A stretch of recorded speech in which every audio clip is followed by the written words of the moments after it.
Hey there, Middle-earth Strategy Battle Gamers. Today we're doing a Tactics talk, and we're going to talk about Thranduils Halls. So, a specific faction of elves, the newest kind of faction, like as in releases and rules. Yeah. I think we're going to probably go over each faction individually, mostly because each of them are kind of split up in different armies. So Thranduils Halls has, out of all the Hobbit stuff, has, I think, the most units, like different units you can use. So it has Rangers, it has Palace Guard, and it has Mirkwood Warriors.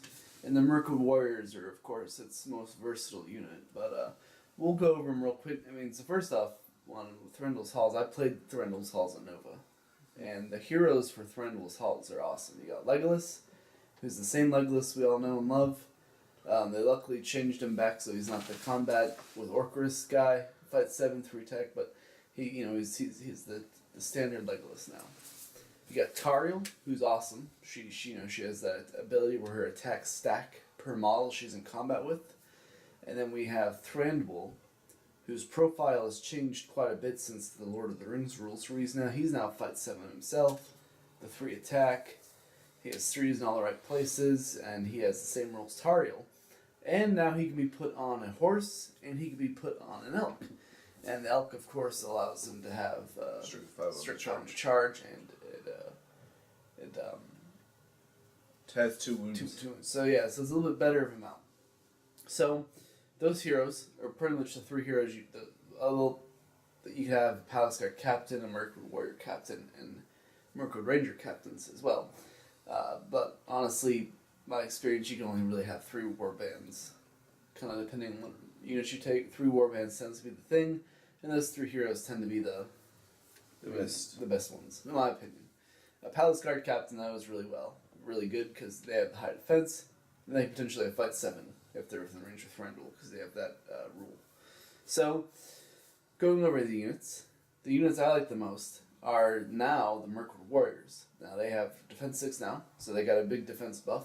And they have the ability to take elven glaives, elven bows. They come with elven swords in their profiles, and they can take shields. Those are the upgrades you can give them.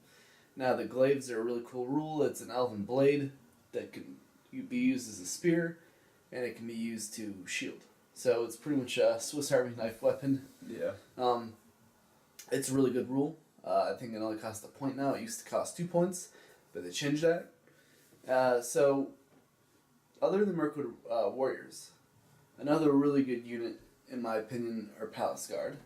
They used to be the higher defense guys. They had defense 6, everyone else defense 5. But now that they're the same, I would honestly rather just take Mirkwood Warriors, even though they can give they have bodyguard and they have the same rules as the captain, where they get a higher fight if they're within range of Thranduil. But I would rather, me personally, just take the Warriors. They're a little bit cheaper, and you can, put more of them. Mirkwood Cavalry is another unit I forgot about, and they're awesome. They're pretty much heavy cavalry. Defense 6 now. They used to be defense 5. And they have a rule where they count as being under a banner if Thranduil's within 6 inches of my thing. So they're really nice to have. When he's on his elk or horse, you have a few of them with him, and you can do a really good push. So then the third unit I'm going to talk about is the unit I used to take a lot of, was Mirkwood Rangers. They have 100% bow limit, and they have the ability to have elven cloaks. Well, they already come with elven cloaks, and elven blades. And they have the same rule as Tauriel, where their attacks stack per model they're in combat with. Their only drawback to me now is, because I used to use them a lot, is they're 14 points a model, which is expensive. They're not that versatile. Like, if you get them in combat, someone's going to need 4s to wound them. Like, a Ministerial Warrior can kill one pretty easily. Yeah. And when you start losing 14-point models like that, I don't like that. And if you take them as a shooting unit, they're an expensive shooting unit. And maybe not take as many. Take like 4 or 5. 4 or 5. Keep putting behind some cover so they have the elven cloaks. But if it's the same thing we've been talking about in terms of building lists. It's never worth investing a whole lot of points in shooting with certain armies. Yeah.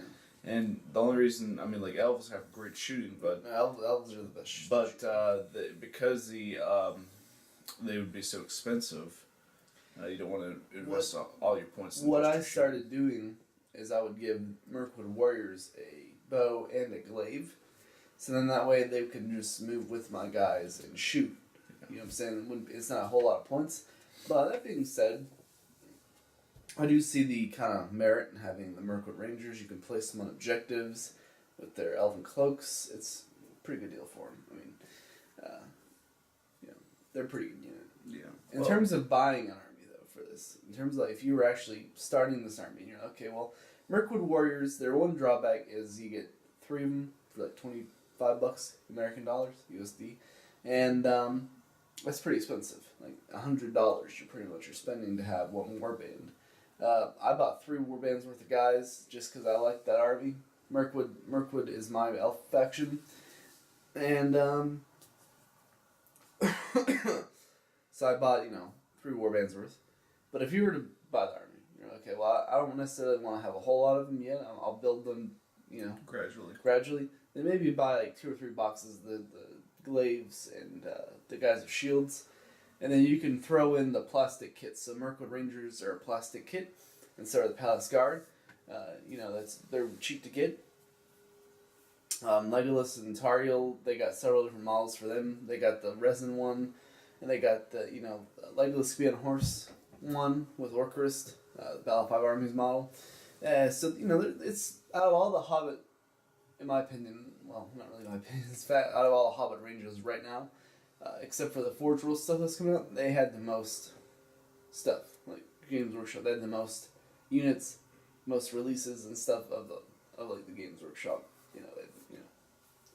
A lot of stuff. So they're definitely it's kind of weird because after they got their new stuff, the new book, I actually haven't been doing that well with them.